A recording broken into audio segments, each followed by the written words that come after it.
Je suis Anthony Met, je suis docteur en psychologie et j'ai plusieurs fonctions au quotidien. Je suis donc psychologue, préparateur mental, je suis aussi formateur via Focus Consultant, entreprise que j'ai créée avec mon associé il y a 1 an et demi.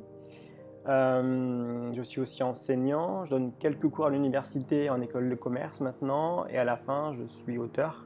Donc j'écris des livres qui sont en lien avec mon approche donc assez globale sur tout ce qui est en lien avec la psychologie, le mental au sens large et des réflexions personnelles ou un peu plus des fois philosophiques ou éthiques.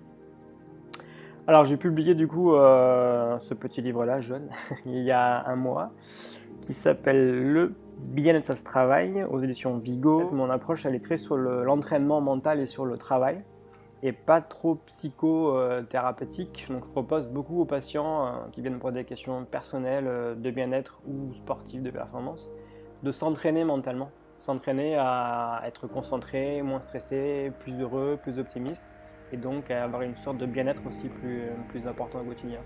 Alors ce livre est en effet plusieurs choses, c'est à la fois un livre de compréhension globale qui met un petit peu de sens à des fonctionnements psychologiques que chacun retrouve en lui généralement. C'est aussi un livre donc d'évaluation, donc où chacun s'évalue, évalue son niveau actuel, et c'est enfin un livre de travail, donc un cahier d'exercices où chacun du coup peut travailler dessus et mettre en place différents exercices et essayer de rééquilibrer son profil ou des éléments qui des fois sont un petit peu en dessous d'autres ou un peu des fois un peu dysfonctionnants ou un peu déséquilibrants. Et donc oui, c'est un cahier qui reprend 80 exercices au total, donc qui sont très écrits, très appliqués, très concrets. Hein. Je suis de formation scientifique et je fais une thèse en psychologie, mais mon approche est aujourd'hui très vulgarisée en fait, et je prends beaucoup de plaisir et je prête beaucoup d'attention au fait de rendre des concepts théoriques et des théories des fois un peu compliquées, de les rendre plus accessibles à tout le monde, et surtout de les rendre plus appliqués, c'est-à-dire d'avoir certes du sens et de la théorie sur le fonctionnement mental de chacun d'entre nous, mais de savoir comment on peut le restructurer un peu, comment on peut le travailler et le rééquilibrer. Et du coup, je fais beaucoup travailler les patients quand je suis là ou sans moi via des exercices du coup dans ce petit livre qui n'est pas très gros hein, mais qui par contre est rempli de choses j'espère intéressantes. Alors ce livre fait suite à un premier livre que j'avais écrit qui est donc destiné aux sportifs, qui s'appelait Préparation mentale du sportif, donc là qui était dans une démarche vraiment de progression et d'entraînement mental pour les sportifs, à un niveau pro comme à un niveau tout à fait amateur, pour tous les sports confondus. Et donc, celui-ci est un petit peu la suite, ou du moins je le perçois un peu comme ça, et il est accessible à tout le monde. La démarche est la même que pour les sportifs. On s'évalue, on voit ce qui marche bien, moins bien chez soi, et on s'entraîne. On s'entraîne du coup, je vous ai dit, à être plus optimiste, à être de meilleure humeur, plus régulière, et à avoir une sorte de bien-être global plus important au quotidien. Et on s'entraîne, je redis ça, c'est vraiment le terme que je privilégie, c'est l'entraînement.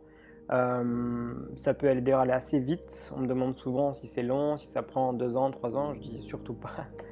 Il n'y a pas d'intérêt en soi, on peut vite s'entraîner en quelques séances et je pense en faisant des exercices peut-être ciblés pour chaque profil, on peut très vite trouver une sorte d'équilibre personnel plus important et une harmonie aussi au quotidien, avec le quotidien, avec les impératifs du quotidien plus satisfaisante.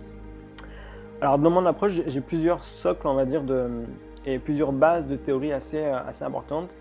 Il y a la psychologie positive qui devient aujourd'hui très à la mode, dont on parle beaucoup. Il y a la mindfulness, la pleine conscience, comme on dit en français, qui se base beaucoup sur la méditation. Ce n'est pas que ça, mais c'est quand même beaucoup sur la méditation et le travail de concentration, d'attention au quotidien, tout ça. Et troisième approche que j'ai, c'est l'intelligence émotionnelle, qui elle n'est pas la plus récente des trois en l'occurrence, en théorie, mais qui a pour principe de chercher à travailler les émotions que chacun ressent, de les équilibrer, toujours pareil, de les rendre plus positives si elles sont vraiment très négatives, très sur l'anxiété, la colère ou la peur. Donc de mieux comprendre ces émotions, d'être plus lucide, clairvoyant sur ce que l'on ressent aussi de façon intérieure, émotionnelle, et de mieux savoir le réguler, le gérer à moyen et long terme.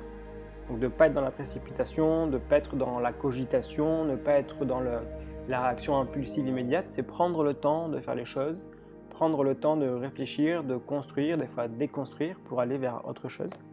Et quand on a atteint cette étape-là, on passe à l'étape suprême, je dirais, qui est celle envers les autres. Donc on va aussi développer un petit peu l'empathie envers les autres, la compréhension des autres.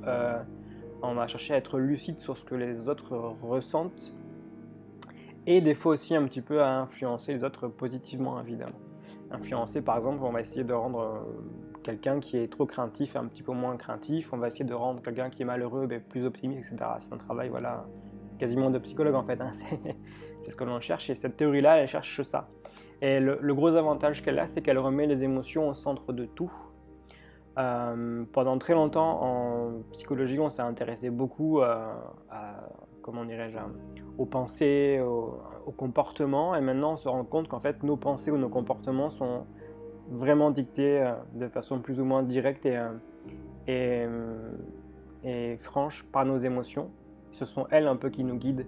Et si du coup nos émotions sont trop négatives, trop impulsives, trop dans la colère, etc., ou la crainte, eh bien nous aurons des comportements et des pensées très sur ces émotions négatives-là. Donc il faut un peu rebasculer un peu le schéma et notre façon de travailler. Et du coup, les psys, je dirais, du courant donc actuel, hein, auquel je m'identifie assez facilement sur cette approche-là, de travailler les émotions avant le reste, parce que c'est ça qui est central chez l'être humain.